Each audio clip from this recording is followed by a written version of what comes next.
morning. My name is Alejandra Yamilet Serna Alvarez, and today I am going to talk about the Cold War. This war is called Cold War since it never actually escalated into a war or a military conflict between USA and Russia. It all started after the World War II, when these countries were separated.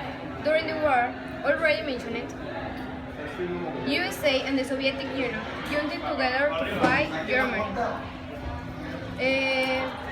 But when all this ended, they got separated because their own interests, beginning with the war to prove which country was better. This tension was caused by the war between the capitalism of the USA and the communism of the Soviet Union.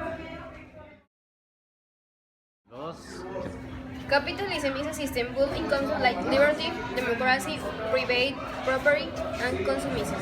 Here, it is legal to have private institutions, which means private schools or hospitals. Since here, the government thinks does not have the necessary money to provide those things. On this system, upper, middle, and lower classes exist. Its father is considered to be Adam Smith. No los borres aquí. On the other way, communism was founded by Karl Marx and Friedrich Engels. This system is more about control, mostly on the economy. It also provides discipline and social equality. This is a totalitarian government where everyone is the same and earn the same amount of money.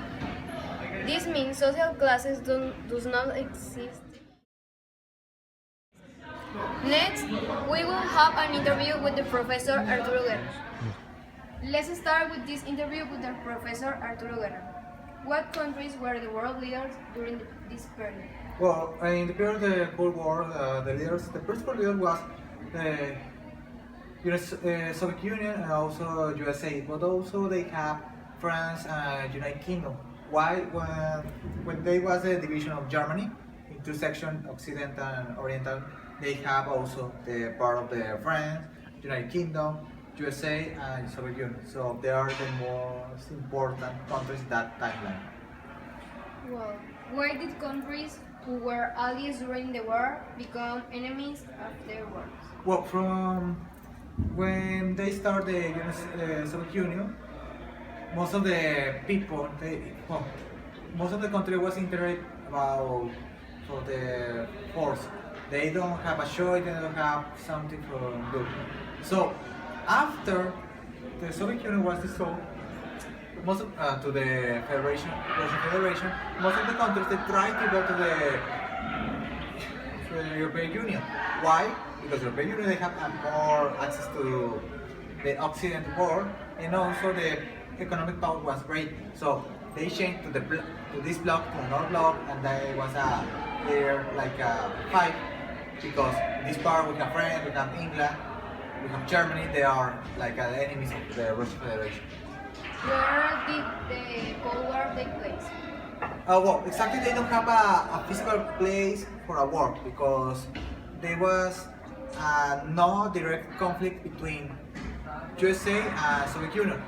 Why? Because there was no a war between that two countries. But these two countries they take like a puppets and other countries. For example, in the war of Vietnam, they have Vietnam Sur, the Vietcong, all the stuff. Also in the Koreas, they have Korea the North Korea, South Korea, and in the north part we have Afghanistan and also Soviet Union.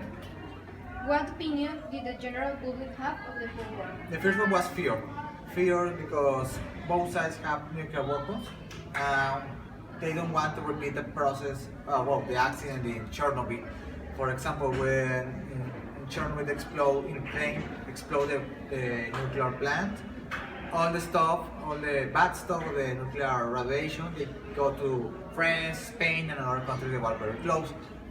Can you imagine what happened if they explode a nuclear missile in Texas? They come very close here. What type of weapons did the two world powers have at their disposal? Okay, for example, in the part of the USA, they have Napal. They have the, I don't remember the name of this airplane they use in the war of the Yugoslavia. This airplane is the black one. I don't remember the name. F5, I think. B2, I don't remember. Okay, this airplane they was the first one they have the power of the invisible radar to go to another place. For example, USA they just use that airplane, one airplane for one that war.